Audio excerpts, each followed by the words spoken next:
الإنسان ما لم يعلم وفضل العلم على الجهل وهسه لعباده وأشهد أن لا إله إلا الله وحده لا شريك له وأشهد أن محمدا عبده ورسوله اللهم صل عليه وعلى آله وأصحابه ومن تبعهم بإحسان إلى يوم الدين. أما بعد فيا عباد الله أوصيكم ونفسي أولا بتقوى الله تعالى وطاعته وطاعة النبي صلى الله عليه وسلم طبقا لقوله سبحانه وتعالى أطيعوا الله وأطيعوا الرسول وأولي الأمر منكم. عباد الله الخطبة تأتي حول طلب العلم الذي بدأنا نفقده في هذا الزمن أو في هذا الزمن لأجل المال. إخوتي وأخواتي واجب علينا أن نحرص ما استطعنا على تحصيل أولادنا بالعلم من كل طريق وباب، كما قال رسول الله صلى الله عليه وسلم اطلبوا العلم ولو بالسين. قال الإمام حسن إن العلم يزيد سريف سرفا ويبلغ بالعبد منازل الأحرار. إن العلم ميراث الأنبياء والمال ميراث الفرائض. ولأن العلم يحرسك وأنت تحرس ماله. أيها الشباب اهتموا أولا بالعلم فإنه رفعة في الدنيا والآخرة وأجر مستمر إلى يوم القيامة. قال سبحانه وتعالى يرفع الله الذين آمنوا منكم والذين أوتوا العلم درجات.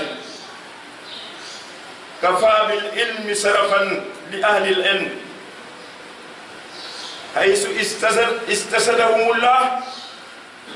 وبين جل وعلا أنهم لا يستوون مع خيرهم بقوله تعالى قل هل يستوي الذين يعلمون والذين لا يعلمون. عباد الله يؤكد القرآن الكريم على ضرورة المعرفة وأهميتها، فما ميز آدم وجعل الملائكة يسجدون له إلا قابليته لتعلم ثم حصوله على العلم الذي وهبه الله إياه ولم يحصل عليه الملائكة. وفولغنا ينجي من الله سبحانه وتعالى ينجي من مالي أنونا يتلل كافر صلى الله عليه وسلم المعنى لمغا اقرأ تتونتينغا واهي مچان تلمنا اقرأ تلمنا واهي مچان علماء كلمة غاكوي ماها جبريل جمانو سولين ماها كهلا لداو كين واهي جبو أن مكنا أدنكو چونو يرو سنك سنو فنكا داو أن اللي بغا ديكنا ما جمانو چونو يرو بتل منادي هم جنكا تلا لندانا جنگي قللو يالو سبحانه وتعالى ويالو هن يتلو الكافر هيتن كلا اتولا داي لمرنا نياكي حلال لمرنا نيني مي جنگي اتولا داي ingit mo yawe anuna gawten ananu akala ananu kikati anderna rabbi rabbika alladhi خلق الإنسان من علق اقرأ ربك الأكرم الذي علم بالقلم علم الإنسان ما لم يعلم. الله إن الإنسان لا يتقى أنا نكيف فكنا هرفق نيندار أوكي nkero yalla codan do an fo kon go an o ten mo yo nya ko an na fan telefna imbu hollayten in sede ga ma do len gel fa ngeru yalla fan ne fudin no an in sede ga muhammad fane anunaga yete don kan gindu dara manal ma jangi andi in sede ga ko dum ref fa do yalla he in me matta ber timberitina ko in kirefno sadaru yalla subhanahu wa ta'ala fore fin kete simmitna rebo tulero he kete chodure pour te patmina in na fande do yalo he gaynde finde ko tulero he wa ulil amri minkum ulama kan fi dahina ma fi anduna gaden gad responsabilité basinne wa bare nan bo han o fole kay pour na lay te ref ko to an o andone anduna ga in commencer nyakan ne jamani fa nek in defna to kina nyaklurana in telefa nyap halal tinda nyaklurana in imam akubayan inyade ke katna tel imam jalil akubena akhiru an ndai ko ato mbetanten winbe ka warde na leere ko ngolum kudi ngajiti basinde noften basinde ngajiti noften ki anuna gatele ko jiri nyuman o fole in memba sago an ngir halal togo alal ka warna a ñaapel o andole fata ñaapel na fanu telefna kimta lay kata in imbi yin bo yake ina bawo jo an responsabilité banen to ina dem de abiya ke in wala pour de bawo jo an ino ga du responsabilité bala na dag mu tawana rek koy wala gindu kan mu tawana rek fay ngeen wote to tulera day an ade gombe mo gina go protel tele ga di to nyaabi ko an mendo sina go dama so diare na tele ma nyaapi wo an membo ma fa chono fa ne refna na déplacement fa ne fa chono fa ne refna ten na chono inge o bangde fa dans fa ne refna kam dans da de to nyaapi bo ma kon ya tele ya yitele ma ga to nyaapi bo ma alquran so mta diran o an fay wo mo hero yalla fudinna annoga jehe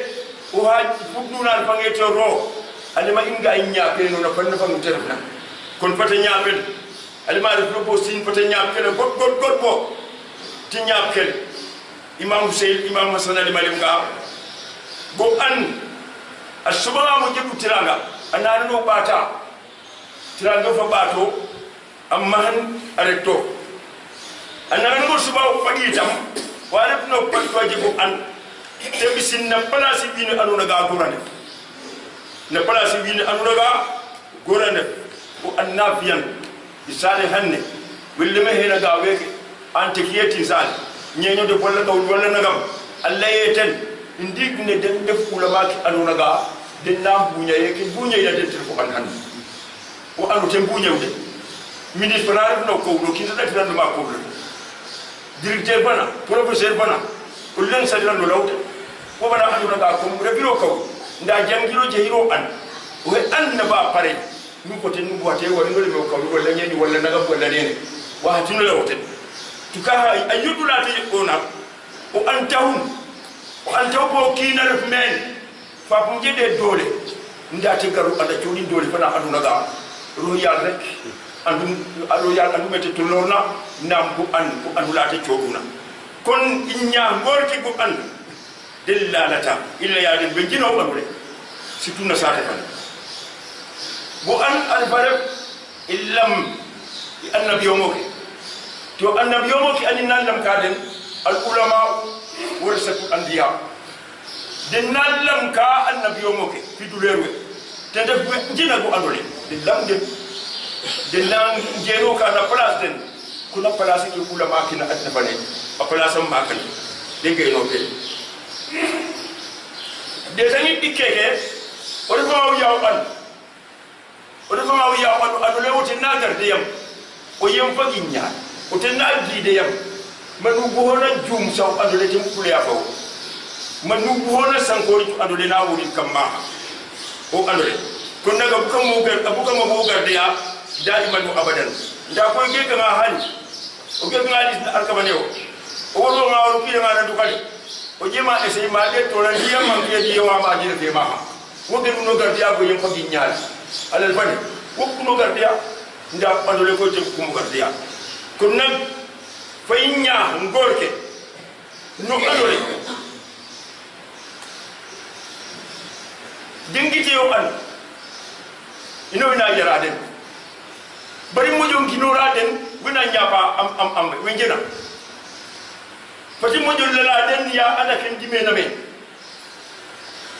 sa ta fani won dime na me na def ya an fati la den gorke ganda ala tiyo den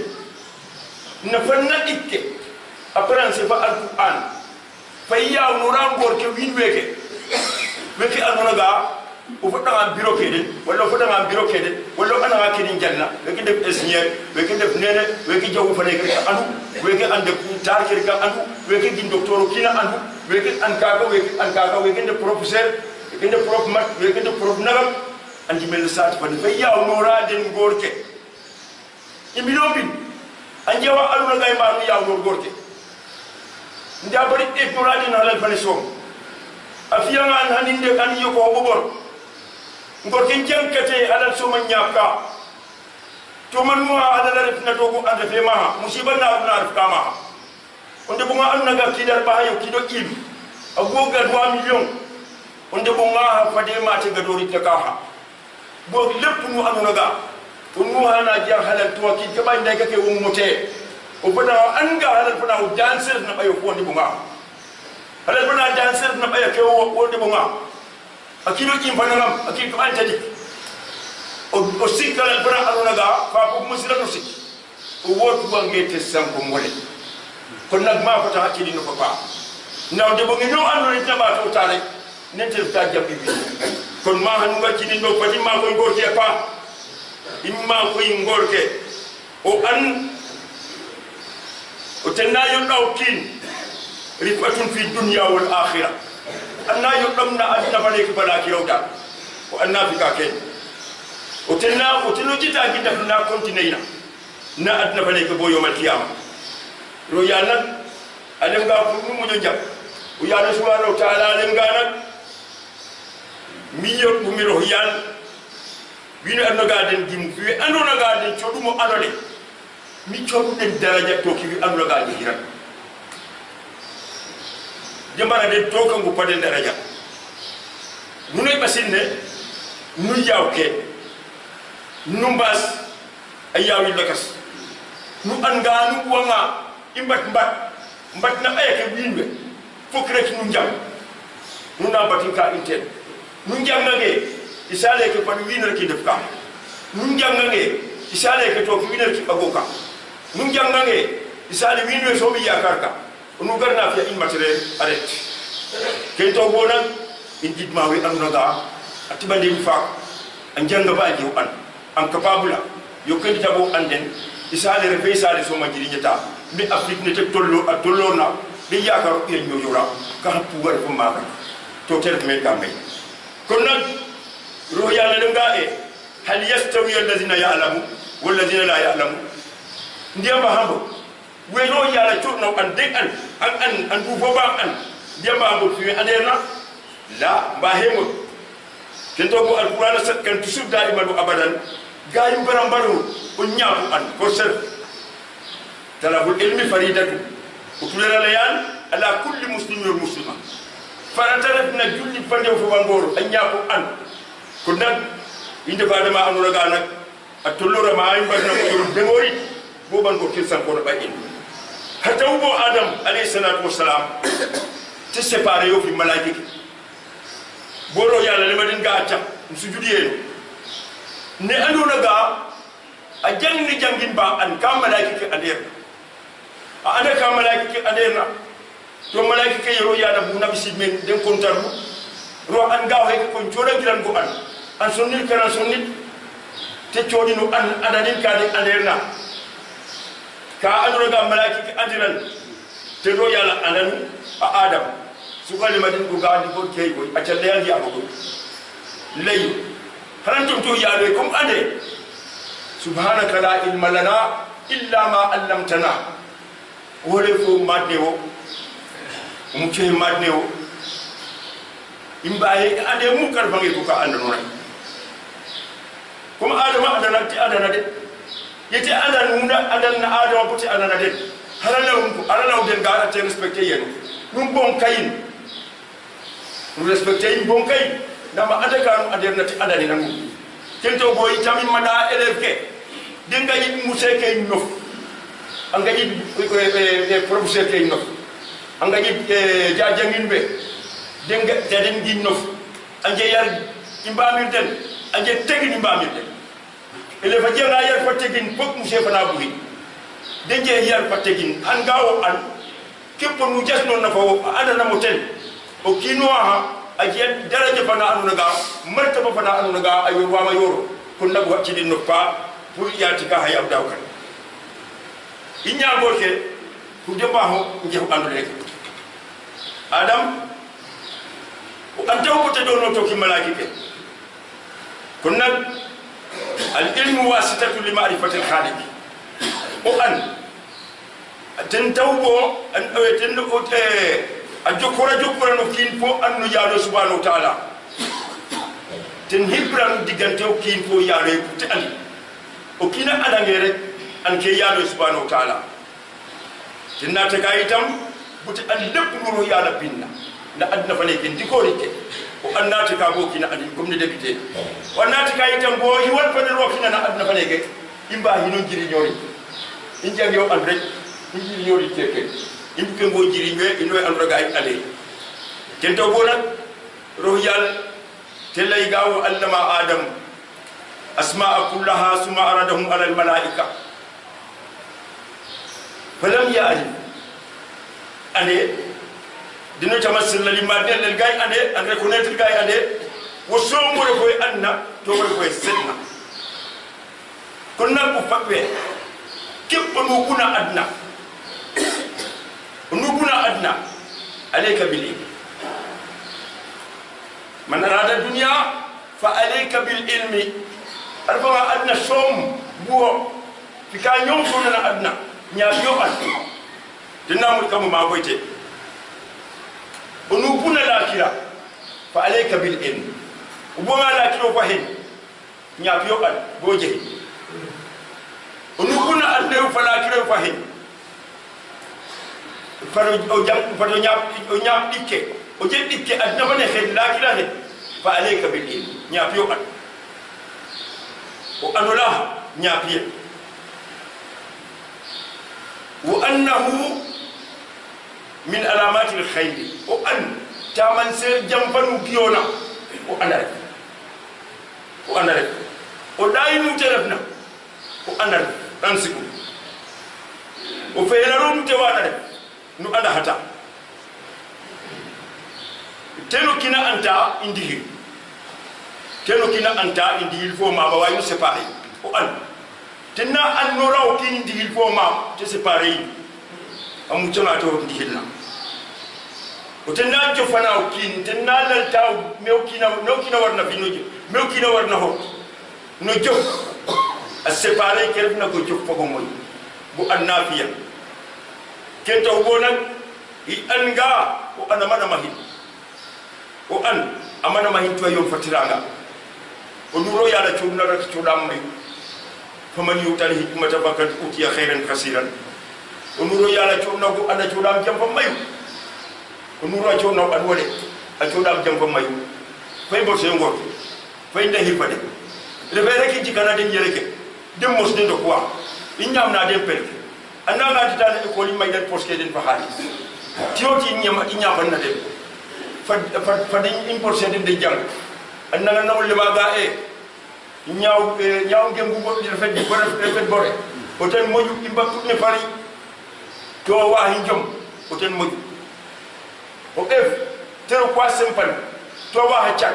ten moju lepp nuna ha robi ten do kon mi anuna ga den de fare ko di ba don fo anga jitino papa nam inga chenge ino annado le ma parité jegate ko parité inwe de tamiya ma jekate woni hata wo jekate rewe nan jangata to goro jangate rewe din nan jangata to goro jangate to musiba dem sa pay eta kino pa eta kino pa eta kino na lu def binne o repna na kubara na bisida halifan o tele ku tagay ba mi wina janga ami nyaari def priorité tanya na wambida winde ko na din tafi bona fadan am bon kay bi an naga din yoku meke encourager den lepp mu de jena den derin fade bongo to bawja ndar fa ngeken o kin yokan ke meno kin o de bonde de maga yokan ki meno kin no yoni la fina ba woro den fika afiya man ko ta ondula inye ko ngaw an tami musiba na ulay def ya sambaro ya le pousse imbo ma fay e to asin anu naga ji yaw an 20000 men aja joge so le mama anu naga garama siar ya ma ale ya me to na cham lemin ga wa pousom al pousom na fakki de droit al pousom na droit terbo kinwa je na sobe aje xamé tilma me ci ba fa na anu naga gi am ga fi na sati fan to mbu téléphone ñojo ndo telu ñu ses dend mama do ma dom alman jokko fi kili fes be anu naga janga jang angut ma dom na dend mama reti o fiama ne bina rek no réussir wa réussir ya sam go to pabinen do faaw de yale bakata fane allahumma salli ala sayyidina subhanahu wa ta'ala me gi maro yal ma de fiyen na in jam fiyen in kop o ma do hen ten sim tu kref no an nda nu elef ke koy nu elef ke nu anga o ro ko na classe bo jasnol fa musé fane metti fane na jangnam keref na premiero an terba dab o mo fa na tabul jasnol fa musé fane adab wole o tele premiero adula dikane kar fo nanno wona jangnam nano yena pa wona jangnam tet kadir kare lepp nu jangi do na foto andi o yibduyi o jangin bote mo bo o fiema ka ha hano dawu ki anu naga te bono an ke bona no an anu dawin ya sabi asinna wa fiena inne nda ko inde fanu jaay de inde fanu jaay lol fino kin bato miray fino kin bato hirade ge terangi fane jina na jer fane fop ngil bakina dina fane nga jorta o an taw kilba men defna na sati fane ki nga jorta o an taw kin taw bo nak la ngay fadara ya samu yaro ma ko inte do yali no ngi dam no faahu lewo ko forse na biya ke in be na yiba ke den do bo an ya sam dem bo an ko ya sam dem bo an ya sam ma ko fade ya sam ni kan di bare ta bade do faahu le yaro fakata fane kino kin kam in mari ko na refa du bufin bayna mat kam bufin tan ya samu yaro fi jambanyo afin na finale afi jam sale Senegal afi ani kilifa ke sal ya rabbi no faahu le fakata fane basine defna men kidin nyapa ya samura yobani be morona tabil bane ya samura ceden kidin nyapa o kino ki be jirna ya samura ibna den be mbonona koy ka hanne ya rabbi ya rabbana samu ya do e abiyade na den zubana ka ko dono ngabi ku yaw adaredu ajiri ñu ada jiri nya saati fat anya jal fi yonu mukumoko ne tamotam ya samro fane wonu na ma ya samte yirban na ina on de bangati jon na ko tayu ya samu ya do yirne budin sokna ma fom poy kaska ya samu ro yirmate ko fawde di pakata bani allahumma rabbana atina fid dunya hasanatan wa fil akhirati hasanatan wa qina adhaban nar rabbana la tuzigh qulubana ba'da idh hadaytana wa hab lana min ladunka rahmatan innaka antal wahhab allahumma ighfir lana dhunubana wa ghfir lana sayyi'atina wa tawaffana ma'al abrar اللهم صل على سيدنا محمد وعلى ال محمد كما صليت على ابراهيم وعلى ال ابراهيم في العالمين انك حميد مجيد سبحان ربك رب العزه عما يصفون وسلام على المرسلين